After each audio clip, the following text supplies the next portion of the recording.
Selamat malam pemirsa, kita berjumpa lagi dalam Prime Time Talk. Kali ini saya Doni The Kaiser akan mengawal Anda hingga tuntas jumpa kita nanti. Pemirsa, KPK mengatakan bahwa para penyidiknya tidak menemukan adanya perbuatan melawan hukum dalam kasus Rumah Sakit Sumber Waras.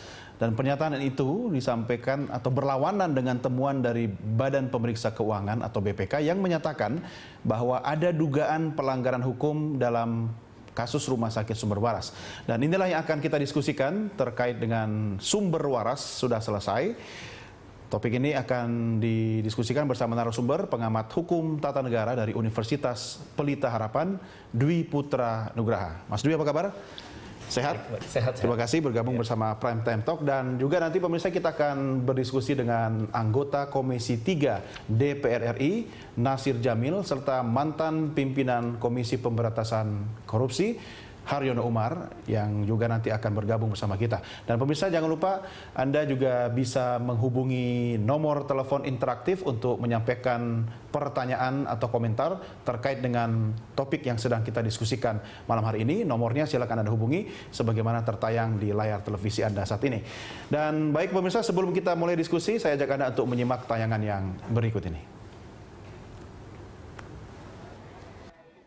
Komisi Pemberantasan Korupsi menyatakan tidak menemukan adanya pelanggaran hukum dalam kasus pembelian lahan milik Rumah Sakit Sumber Waras oleh pemerintah Provinsi DKI Jakarta. Hasil tersebut disampaikan saat para pimpinan Lembaga Pemberantasan Korupsi melakukan rapat kerja dengan Komisi 3 di Gedung DPR Selasa siang 14 Juni 2016. Kepada wartawan, Ketua KPK Agus Raharjo menjelaskan, setelah meminta keterangan dari banyak pihak, para penyidik KPK tidak menemukan tindak pidana dalam proses pembelian lahan oleh Pemprov DKI Jakarta. Menurut Agus, dengan kesimpulan ini, maka seharusnya proses hukum kasus ini telah usai dan KPK tidak perlu meningkatkan proses hukum ke tahap penyidikan. Kasus pembelian lahan Rumah Sakit Sumber Waras mengundang polemik setelah BPK menyebut pembelian lahan tersebut merugikan negara hingga 191 miliar rupiah. Belakangan, ada perubahan nilai kerugian setelah digelar audit investigasi, yakni sebesar 173 miliar rupiah. Kerugian terjadi karena ada perbedaan nilai jual objek pajak tanah NJOP di Jalan Kiai Tapa dengan di Jalan Tomang Utara. BPK menyebut, lahan yang dibeli berada di Jalan Tomang Utara yang NJOP-nya lebih rendah dibandingkan di Jalan Kiai Tapa. Sementara Pemprov DKI bersikukuh lahan yang mereka beli tahun 2014 itu posisinya di Jalan Kiai Tapa. Untuk mengungkap kasus ini, KPK memeriksa sejumlah pihak terkait, termasuk Gubernur DKI Jakarta Basuki Cahayapurnama atau Ahok. Pemeriksaan Ahok terjadi pada 12 April lalu. Oleh penyidik KPK, Ahok diperiksa selama 12 jam. Setelah menyatakan tidak menemukan tindak korupsi dalam kasus ini, Ketua KPK Agus Raharjo memastikan akan mempertemukan para penyidik KPK dengan BPK. Sebab, lembaga itulah yang menemukan dugaan kerugian negara mencapai 191 miliar rupiah sehingga perlu dilakukan klarifikasi. Baik pemirsa, Anda pun bisa berinteraksi bersama kami melalui saluran telepon sebagaimana tayang di televisi Anda atau bisa mention kami melalui media sosial di Twitter @berita1tv. Baik, sudah bersama kita Mas Dwi. Mas Dwi, di ujung telepon juga sudah bersambung melalui telepon yaitu Haryono Umar, mantan pimpinan KPK. Pak Haryono, kita sapa dulu. Pak Haryono, selamat malam. Pak Haryono, selamat malam. Ya, selamat malam, Mas Doni. Ya, terima kasih bergabung bersama Prime Time Talk. Pak Haryono, komentar Anda Pak terkait dengan Sumber Waras selesai. Oh, kan begini, yang namanya korupsi kan ada unsur-unsurnya. Ya. Ada unsur pelaku, kemudian menguntungkan diri sendiri orang mau mengkorporasi, melawan hukum atau menyalahgunakan kewenangan dan mengakibatkan kerugian negara. Ya. Nah, itu semua unsur itu kalau mau dikatakan ada korupsinya, semua unsur itu harus lengkap. Kemudian setiap unsur itu harus ada alat buktinya. Alat bukti bukan barang bukti ya. Ya. Alat bukti. Nah, itulah yang kemungkinan digunakan oleh teman-teman kita di KPK. Artinya kalau yang lengkap alat bukti dan unsurnya itu cuma satu unsur saja, tetap tidak lengkap begitu Pak? Nah, berarti itu bukan korupsi. Oke. Bahkan umpamanya tidak ada pelakunya umpamanya itu juga bukan korupsi, namanya perdata nanti, bukan pidana. Iya. Nah, jadi alat bukti itu kan ada 5 menurut KUHP. Ada keterangan saksi, ada keterangan ahli, ada terdakwa, dan juga surat atau dokumen, dan termasuk juga adalah petunjuk. Nah, kelima itu adalah alat bukti, sedangkan audit biasanya itu bukan alat bukti, dia lebih kepada barang bukti. Nah, barang bukti ini dikumpulkan menjadi satu, nanti dengan barang bukti yang lain bisa nanti bersama-sama menjadi alat bukti. Satu alat bukti yaitu surat atau dokumen. Nah, saya nggak tahu apakah yang dikerjakan oleh BPK maupun oleh KPK itu sejauh ini bagaimana gitu kan, apakah nyambung atau tidak, apakah BPK dalam melakukan auditnya itu mencari alat bukti atau hanya barang bukti. Nah, tapi kalau barang bukti memang tidak bisa langsung mengatakan itu ada korupsinya, karena kan barang bukti, berarti harus dikumpulkan, digabung dengan. Ya, tapi kan statementnya Ketua KPK sudah menyatakan tidak ditemukan unsur perbuatan melawan hukum. Artinya unsur-unsur yang Anda sampaikan tadi sudah terbukti tidak ada buktinya, begitu kan? Belum tentu. Dia mengatakan belum cukup. Bukan tidak ya?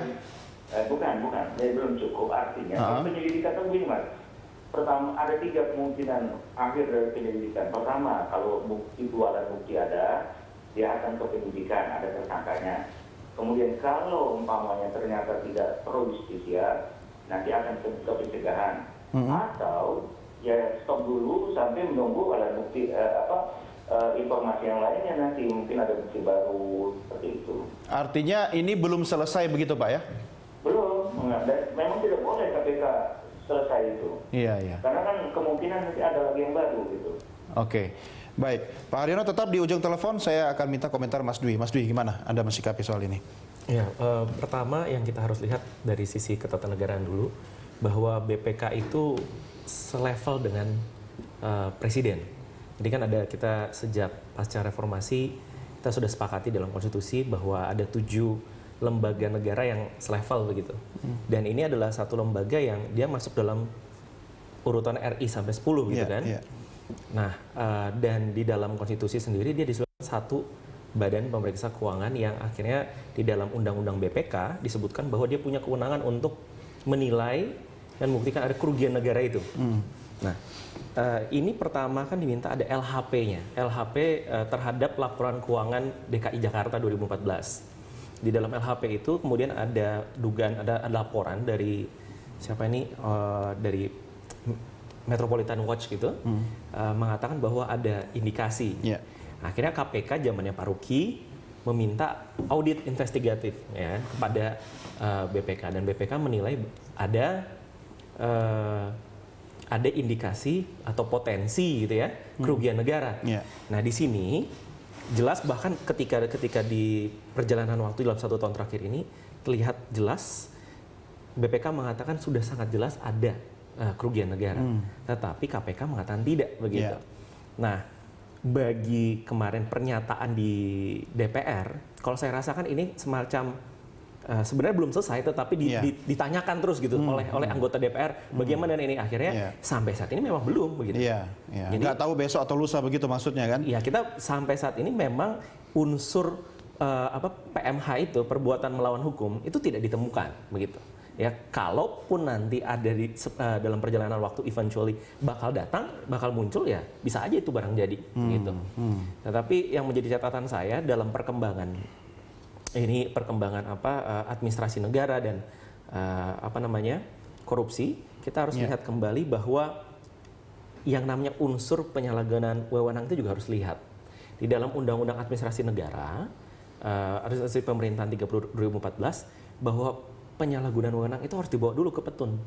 Begitu, Mas. Jadi catatan saya. Iya, tapi kalau kita merujuk kepada bahwa KPK kan memiliki waktu dan ruang yang sebenarnya masih terus berlanjut untuk mengumpulkan bukti-bukti tadi kan. Artinya kalau ini belum selesai, bisa saja nanti kasusnya berbeda. Tapi yang saya baca, ini juga nanti saya mau tanyakan ke Pak Haryono Umar, soal statement Ketua KPK di depan Komisi 3 DPR yang menyatakan bahwa kasus selesai begitu. Nah, selesai ini bahasa hukumnya apa maksudnya nih? Apakah masih bisa diartikan selesai sekarang tapi nanti bisa saja berlanjut atau bagaimana kira-kira? Nah, ini kan yang simpang siur begitu ya. Kemarin katanya memang tidak ditemukan. Ya, ini masih katanya juga nih kan.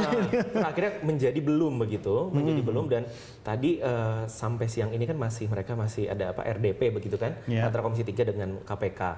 KPK. Dinyatakan memang sampai saat ini belum begitu loh. Tapi kalau misalnya ini kan masih dalam tahap penyelidikan. Belum ditingkatkan dalam penyidikan. Kalau kata Pak salah satu Komisi 3 menyatakan kenapa nggak audit forensik dulu? Nah, kalau audit forensik itu memang harus di dalam statusnya sudah di tingkat penyidikan. Ini penyelidikan saja belum begitu. Alat buktinya sih belum cukup. Unsurnya belum terpenuhi versinya KPK. Oke, Pak Haryono sudah kembali bersama kami, Pak. Iya. Pak Haryono, ini masih simpang siur memang. Kalau bahasa hukumnya sudah selesai, itu bisa diartikan tidak? Misalnya sekarang sudah selesai, sampai ditemukan alat bukti yang lain. Bagaimana itu, Pak? Ya, jadi kan tadi saya mengatakan yang namanya penyelidikan itu belum ada upaya paksa gitu kan. Jadi memang hanya dalam rangka untuk mencari bukti permulaan. Bukti permulaan itu 2 alat bukti di dalam KUHP itu ya, apakah nanti keterangan saksi dan kemudian dokumen gitu ya, surat. Nah, kalau nanti di dalam penyelidikan itu ada yang sampai 7 tahun, ada yang sampai 10 tahun. Nah, kalau nanti umpamanya ada 3 muara dari penyelidikan itu, pertama kalau memang nanti ditemukan 2 alat bukti, maka dia akan ke penyidikan, ada tersangkanya di sana. Kalau umpamanya belum, maka ya diupayakan dicari juga, tetapi kan tentunya dengan menunggu atau ya mencoba melihat apakah ada lagi bukti yang lain apa tidak, dan mungkin saja nanti ada orang yang menyampaikan lagi bukti yang baru. Atau kalau memang tidak sama sekali ya nanti akan ke pencegahan gitu. Oh, Pak Haryono, ini dengan tidak bermaksud mengecilkan peran dan tugas dari penyidik KPK. Apakah memang sulit sekali untuk menemukan sedikitnya 2 alat bukti begitu, apalagi dengan kasus yang dalam tanda petik ini sudah mengemuka di media, sudah nuansanya cukup membuat masyarakat sangat, ini seperti sinetron yang tak berkesudahan ini, Pak. Apa persoalan utamanya untuk mengumpulkan alat bukti yang dianggap cukup itu? Ini bukan penyidikan, ini kan penyelidikan. Penyelidikan, ya. Nah, penyelidikan itu tentunya akan mencari segala macam, termasuk meminta audit, apakah audit forensik atau audit investigasi. Itu kan bagian dalam rangka untuk melengkapi mencari 2 alat bukti tersebut. Dan KPK bukan lembaga audit, jadi dia tidak melakukan audit, dia hanya mengumpulkan informasi, mengumpulkan bukti-bukti, yaitu memintai keterangan. Meminta keterangan itu belum ada status orang diminta keterangan, itu baru diminta keterangan, bukan saksi, bukan tersangka. Jadi memang masih dalam proses itu. Kemudian mencari dokumen sebanyak-banyaknya, karena harus ada hubungan antara keterangan orang yang menyampaikan keterangan dengan surat atau dokumen, dengan bukti yang ketiga, alat bukti yang ketiga yang disebut dengan petunjuk. Itu harus saling kait mengait sehingga bisa menetapkan, seperti saya katakan tadi, unsur-unsur di dalam korupsi, umpamanya pelaku, itu harus ada alat buktinya, itu minimal 2. Kemudian menguntungkan diri sendiri, orang lain maupun korporasi, itu juga harus minimal 2 alat bukti. Kemudian juga umpamanya melawan hukum yang menjadi perdebatan, itu juga harus ada 2 alat bukti minimal. Dan kemudian kerugian negara. Nah, kerugian negara. Dan yang melakukan itu semuanya, sekali lagi, nanti kan yang punya keyakinan memutuskan tetap hakim, baik itu penyidik maupun penuntut, itu hanya menyiapkan bukti-bukti. Inilah yang terjadi, sehingga kadang-kadang kan itu baru petunjuk. Namanya ada suatu petunjuk, orang mengatakan itu sudah korupsi, padahal petunjuk itu harus baru dia bisa eksis kalau ada bukti materialnya. Nah, bukti materialnya itu adalah dokumen yang banyak itu. Dokumen itu segala macam, Mas. Bukan hanya kertas, tapi juga elektronik, non elektronik, kemudian barangnya dan sebagainya. Dan tentunya keterangan para saksi-saksi. Itu yang ininya. Jadi dan tentunya penegak hukum tidak bisa dengan asumsi dia bekerja. Itu yang saya pahami selama ini. Mudah-mudahan juga KPK yang sekarang juga begitu, kemungkinan besar begitu menurut saya. Emang beda Pak KPK dulu sama sekarang Pak? Saya nggak tahu, Mas. Mungkin penyidiknya tetap sama gitu. Iya. Baik, Pak Haryono tetap bersama kami ya. Kita lanjutkan setelah pariwara. Mas Dwi juga kita lanjutkan setelah break. Pemirsa, kami segera kembali sesaat lagi.